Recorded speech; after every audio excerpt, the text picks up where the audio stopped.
தேவமாதாவின் வணக்க மாதம் 12ஆம் நாள். தேவமாதா எலிசபெத் அம்மாளை சந்தித்தபோது இயேசு கிறிஸ்துநாதரால் செய்யப்பட்ட அற்புதங்களின் பேரில். ஒன்றாவது, உலக மீட்பர் தமது நேச அன்னையின் வழியாக ஜென்ம பாவத்தின் அடிமைத்தனத்தினின்றும் புனித அருளப்பரை மீட்டு அவரை சுகிர்த அற்புதங்களாலும் நன்மைகளாலும் நிரப்பினார். இப்படியே தம்முடைய திருத்தாயை கொண்டு தாம் இவ்வுலகிற்கு கொடுக்க போகிற மீட்பினுடைய முந்தின பலனை அளிக்க திருவுளம் கொண்டார்.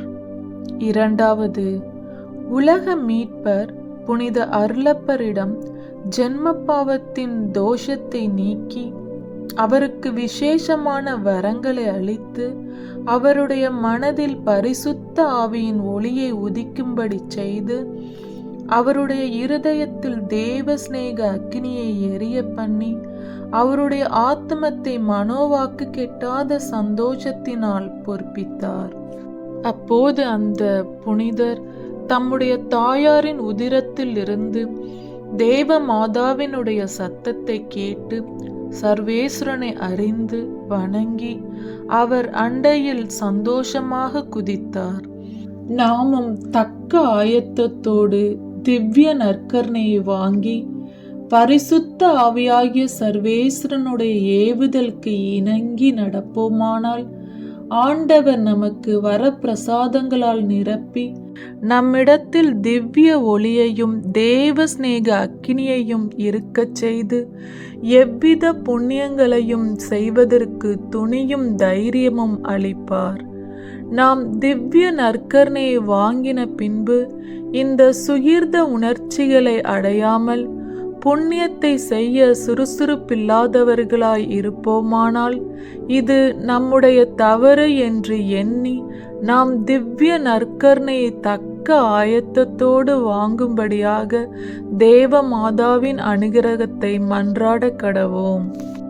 மூன்றாவது, இயேசு கிறிஸ்துநாதர் மகா ஆத்மாக்களான புனித சக்ரியாசுக்கும் புனித எலிசபெத் அம்மாவுக்கும் அளித்த நன்மைகளை சிந்தித்து பார்ப்போம். அந்த பரம இரட்சகர் அவர்களை சந்தித்து அவர்களுடைய வீட்டில் வாசம் செய்ய சித்தமாகி தமது நேச அன்னை காட்டின மன தாழ்ச்சியையும் கீழ்ப்படிதலையும் தேவ பக்தியையும் பிறர் சிநேகத்தின் சுகிர்த மாதிரிகைகளையும் அவர்கள் கண்களுக்கு முன்பாக வைக்க திருவுளம் கொண்டார். இயேசு கிறிஸ்துநாதருடைய திருத்தாயாருடன் வாசம் செய்கிற குடும்பங்களும் சபைகளும் மிகுந்த பாக்கியம் பெற்றவைகளே. அவர்களோடு கூட எல்லாவித நன்மைகளும் வரும் என்பது சத்தியமே. அவர்களுக்கு இயேசு கிறிஸ்துநாதர் தேவ கிருபை தந்து ஞான சந்தோஷத்தை பொழிந்து சுகிர்த குணத்தை வருவித்து ஆசீர்வாதங்கள் எல்லாவற்றையும் கொடுக்கிறார். நீங்கள் பாவத்தினால் இயேசு கிறிஸ்துநாதரையும் அவரது அன்னையையும் உங்களிடமிருந்து அகற்றாமல் உங்களுடைய ஞான சுறுசுறுப்பினாலும் மாறாத புண்ணிய நடத்தையினாலும் வற்றாத தேவ பக்தியினாலும் உங்களுடைய இருதயத்தில் அவருக்கு இருப்பிடத்தை அமைத்து கொடுங்கள். புதுமை. 1604ஆம் ஆண்டில் ஒரு பெரிய பட்டணத்தில் 2 வாலிபர்கள் சாஸ்திரங்களை படித்து கொண்டிருந்தனர். ஆனால் தங்களிடமுள்ள துர்குணத்தினால் அதிகமாய் படியாமல் கெட்ட வழியில் நடந்து அநேக பாவங்களை கட்டிக்கொண்டார்கள். இருவரும் ஓர் இரவில் ஒன்றாக சாப்பிட்ட பின் ரிக்கார்தூஸ் என்னும் அவர்களில் ஒருவன் தன் தோழனை விட்டுவிட்டு வீட்டுக்கு திரும்பி வந்தான். படுக்க போகும் நேரத்தில் தான் வழக்கமாய் தேவ மாதாவை குறித்து சொல்கிற அருள் நிறைந்த ஜெபத்தை ஜெபிக்க மறந்து போனதை நினைத்து அதிக கவலையாய் இருந்தாலும் உடனே முழங்காலில் இருந்து எப்பொழுதும் சொல்கிற ஜெபத்தை சொல்லி நித்திரைக்குச் சென்றான். நித்திரை செய்யும் பொழுது நடு இரவில் கதவை பலமாக தட்டும் சத்தம் கேட்டு உடனே விழித்து கதவு தானாக திறப்பதையும் அவலட்சணமான முகத்தோடு பயங்கரமான ரூபத்தோடும் தன் கெட்ட தோழன் உள்ளே வருவதையும் கண்டான். அதைக் கண்டு அவன் பயப்படும் பொழுது இந்த பூதம் அவனை நோக்கி, ரிக்கார்தூஸ், என்னை அறியாயோ என்றது. அதற்கு ரிக்கார்தூஸ், நீயா? ஆனால் எவ்வளவு மாறிப்போய் பசாசை போல் இருக்கிறாய் என்றான். அதற்கு பூதமானது, அதிக நிர்பாக்கியமான நான் உன்னோடு கூடியிருந்த இடத்தை விட்டு பிரிந்த பொழுது ஓர் பசாசு எனக்கு எதிராக வந்து என்னை கொன்றுவிட்டது. இப்பொழுது எனது பிரேதம் நடு வீதியில் கிடக்கிறது. என் ஆத்துமமோ நரக பாதாளத்தில் புதைந்து இருக்கின்றது. எனக்கு ஏற்பட்ட தீமைக்கு நிகரான தீமை உனக்கும் ஏற்பட்டிருக்கும். ஆனால் நீ படுக்க போகும் நேரத்தில் பரிசுத்த கன்னிகையை நோக்கி வேண்டிக் கொண்டதால் அன்னை உன்னை காப்பாற்றினார்கள். நான் சொல்வதை கேட்டு நீ நல்லவனாக மாறினால் பாக்கியமுள்ளவன் ஆவாய் என்று தன் வஸ்திரங்களை கிழித்து தன்னை சுடும் நெருப்பையும் தன்னை கடிக்கும் பாம்பையும் அவனுக்கு காண்பித்து மறைந்தது.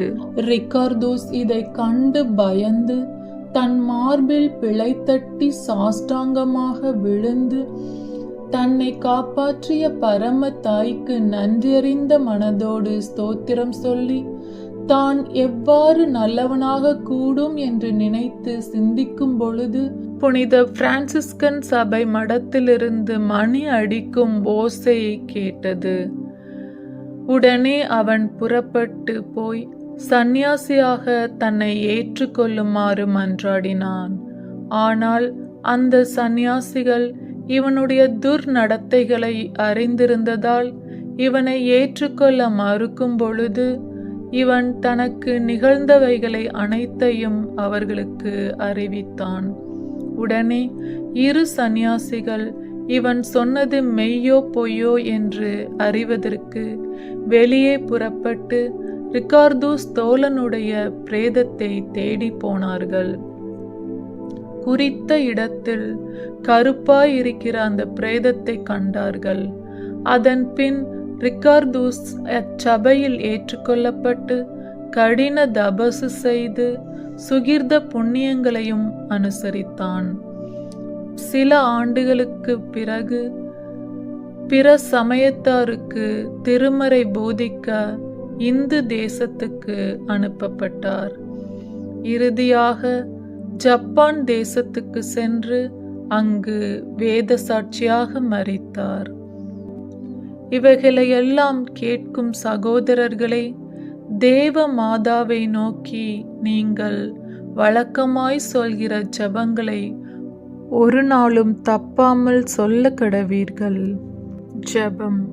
எனது திவ்ய தாயே, எனது நல்ல உபகாரியே, ஆண்டவருக்கு அன்னையாக இருக்க பாக்கியம் பெற்றவர்களே, நான் அநேக கனமான பாவங்களை கட்டி கொண்டாதால் உமது அருகில் வர அற்பமும் பேறு பெற்றவள் அல்ல. ஆகிலும் நீர் என்னை புறக்கணித்து தள்ளினாலும் நான் உமது கிருபையை உறுதியாய் நம்பி உம்மிடத்தில் அபயமிட்டு ஒரு நாள் ஆகிலும் உம்மை மன்றாடாமல் போகிறதில்லை. நீர் கரை காணாத தயை சமுத்திரமாய் இருக்க நான் உம்மிடத்தில் தேவ சகாயத்தை அடையாதிருந்தால் யாருடைய அடைக்கலத்தில் ஓடுவேன்? என் அன்புள்ள தாயாரே, சர்வேஸ்வரன் மீது கொண்ட அசைக்க முடியாத நம்பிக்கைக்கு பிறகு எல்லா நம்பிக்கையும் உம்மிடத்தில் வைக்கிறேன். உம்முடைய ஆதரவை மன்றாடி உம்முடைய அடைக்கலத்தில் சேருவேனாகில் பேரின்ப ராஜ்யத்தில் உம்முடைய உதவியை கொண்டு மீட்டு பெற்று மோட்சவாசிகளுடன் நான் உம்மை புகழ்ந்து கொண்டிருப்பேன் என்று உறுதியாக நம்புகிறேன். ஆமேன். இத்தினத்தில் அடிக்கடி சொல்ல வேண்டிய சுகிர்த ஜெபமானது: எங்களுடைய ஆண்டவளே, எங்களுடைய உபகாரியே, எங்களுக்காக உம்முடைய திருக்குமாரனிடத்தில் வேண்டிக் கொள்ளும். ஆமேன். 12ஆம் நாளில் செய்ய வேண்டிய நற்கிரிகையாவது: பரிசுத்த கன்னிகையான தேவ மாதாவின் பேரில் சொல்லப்படுகிற தூஷணங்களுக்கு பரிகாரமாக ஜெபங்கள் சொல்கிறது.